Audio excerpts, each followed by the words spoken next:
Calculemos ahora cada una de las partes de esta ecuación de acá, ya para nuestro ejemplo de las conjeturas con las bolsas de bolitas. ¿Ok? ¿Qué tengo entonces acá en esta tabla? Vamos a hacer vamos a partir el caso en que mi conocimiento inicial, mi creencia inicial, es que todas las conjeturas son equiprobables. ¿Ya? Entonces estoy diciendo que P de teta, que la asunción, el supuesto prior, es que es uniforme, entonces tengo un quinto, un quinto, un quinto, un quinto, para todos los valores de teta. Acuérdense, teta es la fracción de bolitas azules en la bolsa original. Esta es una conjetura, son nuestras conjeturas, ¿no es cierto? Teta igual 0 son todas blancas, teta igual a un cuarto es un azul, teta igual a un medio, dos azules, teta igual 3 cuartos, 3 azules, teta igual 1, 4 azules, 4 de 4. Vimos entonces que según nuestros datos, vamos a ver que nuestros datos acá son solamente los tres primeros, ¿no? Vamos a considerar el caso en que los datos es azul, blanco, azul, ¿no es cierto? Para esos datos, eso es D. ¿Okay? Entonces, en ese escenario, la cantidad de formas que puede generar cada conjetura de mis datos son la cantidad de caminos consistentes, ¿no es cierto? 3, 8 y 9. Y el resto 0. Esto es nuestro dibujito de acá. 3, 8, 9. Perfecto. ¿Cómo esto lo lleva entonces a una probabilidad? Probabilidad de D dado los datos, probabilidad de los datos dado el parámetro, es mi likelihood, es una probabilidad condicional ahora. Entonces, ¿cómo lo llevo a esto? Tengo que estandarizar. Tengo que dividir por 64 cada uno. Cada uno la divido por la cantidad de opciones posibles. Lo llevo a una probabilidad. Acuérdense que siempre eran, en cada caso, para 3 bolitas, es 4 por 4 por 4, 64. Entonces siempre en cada escenario hay 64 caminos posibles. Entonces la probabilidad es la fracción de caminos consistentes.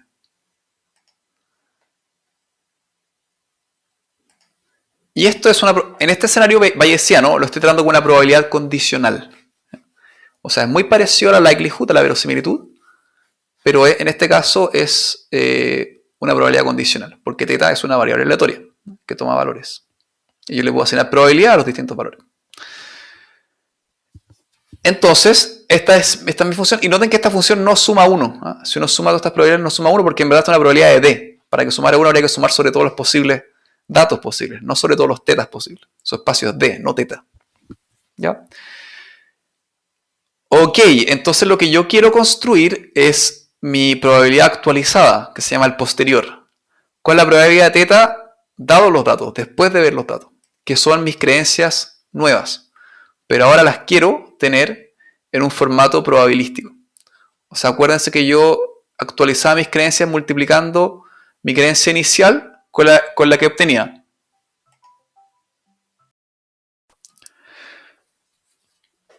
Simplemente entonces, estas probabilidades posteriores se construyen como la fórmula que está acá, que es nuestro amigo el teorema de Bayes.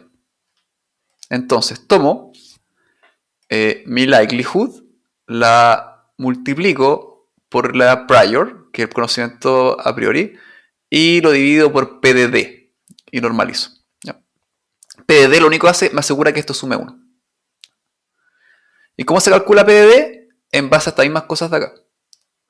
Tomo acá un quinto, P de T, para el caso teta igual 0, tomo un quinto por 0, después tomo un quinto por 3 sobre 64, después un quinto por 8 sobre 64, después un quinto por 9 sobre 64, después un quinto por 0, y esa es mi constante, esa es la probabilidad de mis datos. Esa es la probabilidad promedio, y por eso se llama evidencia, porque es la evidencia de los datos, o verosimilitud promedio, les voy a decir después. Pero básicamente lo que hice fue ver la probabilidad de mis datos ponderando todas las probabilidades que le hubieran asignado de distintas conjeturas. Y esa es mi constante normalización. Eso me permite que estas cosas sumen 1, ¿ya? Entonces ahora me permite que este P de teta sume 1 para todo. Y me dan estas creencias actualizadas, que lo único que son los conteos que tenía antes de creencia, pero ahora tratados como una función de probabilidad, ¿ya? Que sume 1. De hecho, si uno lo piensa como mi prior acá es uniforme. Esta distribución posterior, que es mi creencia actualizada de cada conjetura en base a los datos, es básicamente esto estandarizado para que sume 1. Eso, ¿ya? Y esto es esta es el grueso de la inferencia bayesiana, que yo actualizo esta probabilidad, esta distribución de probabilidad acá, que es mi creencia sobre mis conjeturas, que son los distintos valores del parámetro dados los datos. Y si quiero quedarme con la más probable, me quedaría, por ejemplo, con esta.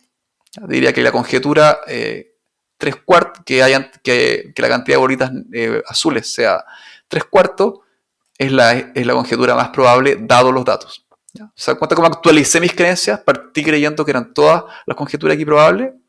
Después, dado los datos, y dado los datos, pude actualizar mi creencia y tengo esta creencia acá. Ya, pues, ¿qué pasa si ahora cambiamos? Y en vez de mi prior, uso el conocimiento de la fábrica. El conocimiento de la fábrica me decía que las bolitas azules eran extrañas. Entonces tengo que tomar estos factory counts, que me decía que la forma de generar... Acuérdense, el conocimiento a priori me decía de que todas las bolsas tienen al menos una bolita azul y una bolita blanca. Entonces, eso me lleva esta conjetura y esta conjetura a 0. Y me dice que esta conjetura es 3 veces más probable que esta y esta conjetura 2 veces más probable que esta. 3, 2, 1. Eso lo estandarizo, esto dividido por 6 y tengo ahora un nuevo prior. ¿Se dan cuenta? Un conocimiento a priori distinto que viene de un conocimiento. Esa es la gracia de la inferencia bayesiana, de poder incorporar este conocimiento. Y esta es mi distribución inicial. O sea, ahora yo digo, antes de ver los datos, yo creo que esta conjetura de acá, por ejemplo, tiene probabilidad de 1/2, esta conjetura de acá tiene probabilidad de 1/3, esta conjetura tiene probabilidad de 1/6. Mi verosimilitud es la misma, porque los datos son los mismos, es igual que el anterior. Pero ahora la probabilidad de los datos cambia, porque la probabilidad de los datos se obtiene, acuérdense, con probabilidades totales, con esto de acá. Entonces aquí pondero la likelihood por el prior. Entonces tengo que hacer esto por esto, más esto por esto, más esto por esto, más esto por esto, más esto por esto. Y eso me da 0,08854. ¿Ya? Y ahora con eso puedo reconstruir la probabilidad actualizada de cada conjetura en base a los datos y me da algo distinto. Me dice ahora que 1/4 y 3/4 son equiprobables y 1/2, o sea que la cantidad de bolitas azules sea igual a la cantidad de bolitas blancas, es la más probable. Grafiquémoslo esto. ¿Se dan cuenta que cambió mis creencias? Como yo cambié mi conocimiento inicial de un uniforme a uno donde yo le daba más probabilidad al del medio, al caso que haya igual bolitas azules que bolitas blancas, cambió mi probabilidad posterior, que son mis creencias actualizadas. ¿Ya? Acá lo grafiqué. Yo digo entonces, el flat, acá tengo teta, acá en el eje X tengo teta, ¿ya? En todo este gráfico. Flat prior se llama un prior plano, es el que asume uniformidad. Asume que teta igual 0, o 1/4, 1/2, 3/4, 1, es todo igual. El likelihood es la probabilidad de los datos dado teta, que es la cantidad de formas de que puede generarme los datos, ¿no es cierto? Cada conjetura, normalizado, dividido en 64. Acuérdense que esto no es una función de probabilidad, es sobre respecto a teta. Es el PDD dado teta. Sabemos que entonces, si quisiera hacer máxima verosimilitud, estimador de máxima verosimilitud, por ejemplo, ¿cuál sería esta mi likelihood? ¿Cuál es el teta más que lo maximiza? Que sería más equivalente a la inferencia frecuentista. Sería el teta 3/4. Y el posterior, que este sí es una distribución de teta dado los datos, se construye con el producto de este con esto, estandarizado por la probabilidad de D. Y tiene esta forma acá. Y esto sí es una distribución de probabilidad. ¿Ya? Y esta es la distribución de probabilidad que me interesa. ¿Se dan cuenta que acá tengo distribuciones de probabilidades en los priors y en los posteriors? O sea, en P de teta y en P de teta dado D, tengo distribución de probabilidades sobre teta.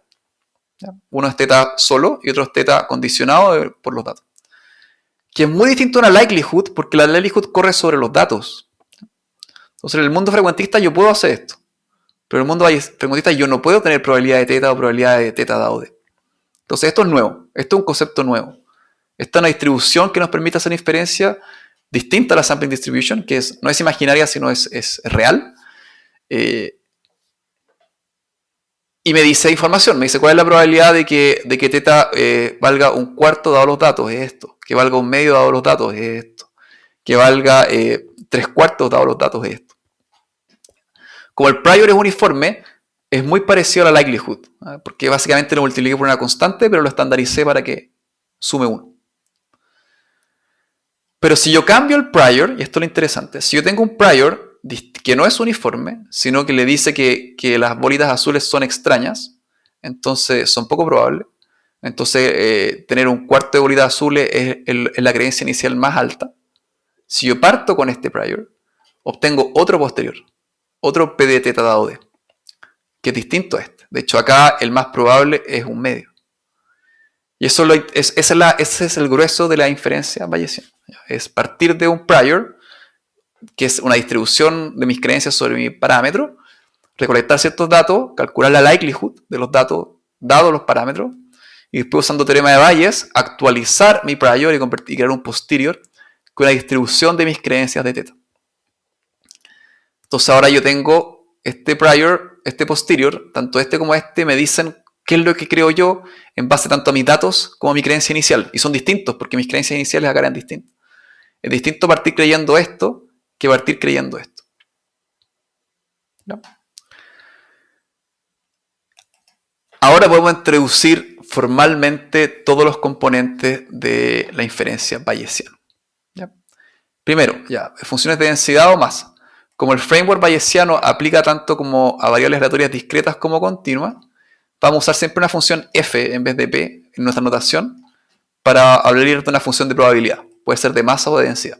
Entonces no vamos a usar más p en este curso para hablar de conceptos probabilísticos, sino que vamos a usar f porque queremos generalizar tanto a densidades como a masa. Entonces nuestro parámetro es equivalente al parámetro al teta poblacional en la inferencia frecuentista, pero aquí es una variable aleatoria. Pero el parámetro es una forma de indexar todas las explicaciones de los datos. En nuestro caso, teta son las conjeturas sobre las proporciones de bolitas azules que hay en mi bolsa. La verosimilitud, muy parecida a la verosimilitud que vimos en la inferencia frecuentista, es el número relativo de formas que teta, que el parámetro puede producir los datos. Se obtiene numerando todas las secuencias de datos posibles que podrían haber ocurrido y eliminando las que son inconsistentes y normalizando para que sea relativo. O sea, cuando dividimos por 64, en este caso cuando lanzamos tres bolitas. Es muy parecida a la likelihood de la inferencia frecuentista, pero en vez de estar parametrizada por teta, que le poníamos punto y coma, es dado teta, porque teta es una variable aleatoria.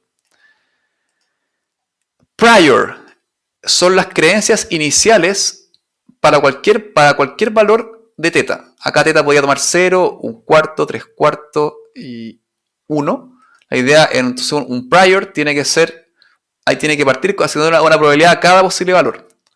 Tenemos dos, en el ejemplo anterior vimos dos casos. Un flat prior, que son todos equiprobables, o un factory prior, que le da más probabilidad a los casos en que las bolitas azules aparecen poco. La probabilidad posterior es la función, es lo que a nosotros más nos interesa acá, que son las creencias actualizadas para todos los valores de teta dados los datos. Esta es una distribución. Y esta es la distribución que yo uso para hacer mi inferencia. Si quiero hacer una inferencia puntual, por ejemplo, como hacemos con máxima verosimilitud, bueno, me voy al valor que maximiza el posterior. Si quiero hacer algo como un intervalo, ya no tengo que hacer algo como hacía la inferencia frecuentista de repetir muchas veces el muestreo imaginariamente, sino que puedo directamente encontrar acá una región de probabilidad, de masa de probabilidad, que concentre el valor máximo, por ejemplo. ¿Ya? Y esos son los tipos de intervalos de confianza que se construyen en la inferencia bayesiana. Todo lo vamos a ver con detalle. Pero ese es el posterior. Y después está la evidencia o la likelihood promedio, que es básicamente la probabilidad promedio de los datos, y es promediado sobre el prior. O sea, su trabajo principalmente es estandarizar el posterior para asegurar que sume 1. Este es el problema, el dolor de cabeza de la inferencia bayesiana, que como tenemos que construir el posterior, que se construye con el prior y con la likelihood, asegurar que el posterior integre 1 si es continuo o sume 1 si es discreto es difícil. Sobre todo cuando uno escoge priors o likelihoods raros. Para algunos casos se puede hacer, otras veces no, y hay que usar métodos computacionales. Pero esto es el grueso de la inferencia bayesiana. Estos son los grandes conceptos. Parámetro, likelihood, prior, posterior y la evidencia. Todos estos se deducen del teorema de Bayes. Entonces, ¿qué es importante recordar? Que el parámetro θ en el mundo bayesiano es una variable aleatoria. Entonces yo puedo hacer declaraciones probabilísticas sobre ella. Puedo decir ahora, ¿cuál es la probabilidad de que θ esté entre este y este valor? Si θ es discreto, incluso, ¿cuál es la probabilidad de que θ tome este valor?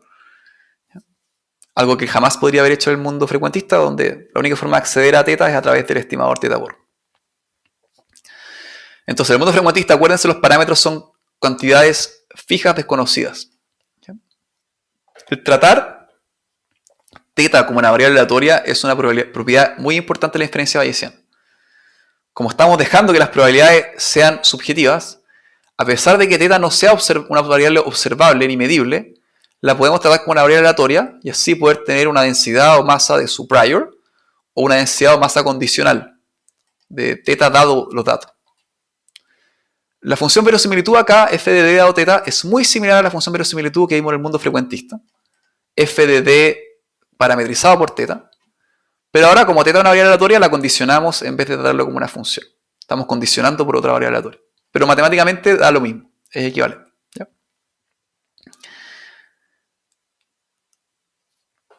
Todas las funciones de probabilidad del mundo bayesiano pueden ser o masas o densidades, dependiendo si la variable, que puede ser d o θ, los datos o θ, d es observable, θ no.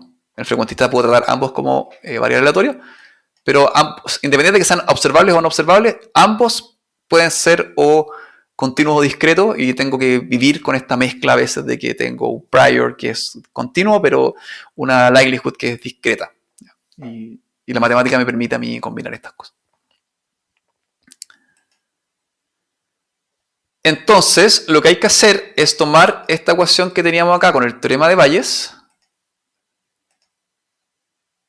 y llevarla al mundo continuo, que reemplazando los P por F de acá, te da la forma general del teorema de Bayes para funciones de probabilidad, tanto para densidad como para masa. Si esto lo llevo a que θ es un parámetro y que D son datos, tengo la esencia de la inferencia bayesiana. Entonces, la ecuación general que relaciona todos los componentes de la inferencia bayesiana, tanto para densidades como para masa, es la siguiente. La densidad o masa de θ dado los datos, que es la posterior, es igual a la likelihood, que es la densidad o masa de los datos dado θ, por la densidad o masa de θ, que es el prior, dividido por la evidencia, que es la densidad o masa de los datos, que la puedo construir con probabilidades totales. Cuando esto es continuo, cuando mi likelihood es continua, en vez de probabilidades totales, tengo que usar algo que se llama marginar, que es la forma continua de probabilidades totales, que en vez de una suma usa una integral. Ya, pero esta ecuación esencialmente lo que hace es el teorema de Bayes, tanto para masas y densidades, y nos dice que la probabilidad de cualquier valor de D, considerando los datos, es proporcional al producto de su creencia o plausibilidad relativa a los datos condicionado en θ, que es la likelihood, y el prior. Y esto generalmente lo que más nos importa siempre es el numerador. Siempre esto es un problema, pero lo que importa es que esto es proporcional. Siempre f de d es un problema y vamos a ver técnicas para tratarlo. ¿Ya? Estos productos después se dividen por la probabilidad promedio de los datos para producir una distribución de probabilidad válida en el posterior, que sume o integre 1 dependiendo si es discreto o continuo. Ya, si bien el teorema de Bayes es fundamental en la inferencia estadística, inferencia bayesiana, siempre recordemos, cuando no digan nada de inferencia bayesiana, de usar el teorema de Bayes. No, eso es un error. Tenemos que siempre pensar que en la inferencia bayesiana, el grueso no es usar el teorema de Bayes. Hay muchas técnicas no bayesianas que usan el teorema de Bayes. El grueso de la inferencia de bayesiana es usar el teorema de Bayes de una forma más general para cuantificar incertidumbre sobre variables no observables como los parámetros en una inferencia paramétrica. Ya, esto es el grueso de la inferencia bayesiana.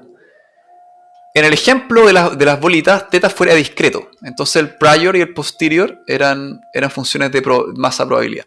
¿Ya? Acá teníamos conteo de los datos y θ era discreto. Cuando θ es continuo, el prior y el posterior son funciones de densidad en vez de masa. Entonces aquí la evidencia, o el average likelihood, en vez de usar el teorema de probabilidades totales, usa una integral que se llama la marginal. ¿Ya? Es una forma de, cuando tengo una variable aleatoria d y la quiero reconstruir en base a la probabilidad de d dado θ y la probabilidad de θ, que las tengo, lo puedo reconstruir usando esta integral de acá. En muchos casos, y está el talón de Aquiles de la inferencia bayesiana y lo que la tuvo detenida por mucho tiempo, esta integral no tiene una solución cerrada, no se puede calcular analíticamente. ¿Ya? Si tengo un problema complejo con muchos parámetros y mezclas raras de priors y likelihoods, no puedo estandarizar esto y esto me hace que no puedo tener una posterior bien definida que integremos. Es un problemazo.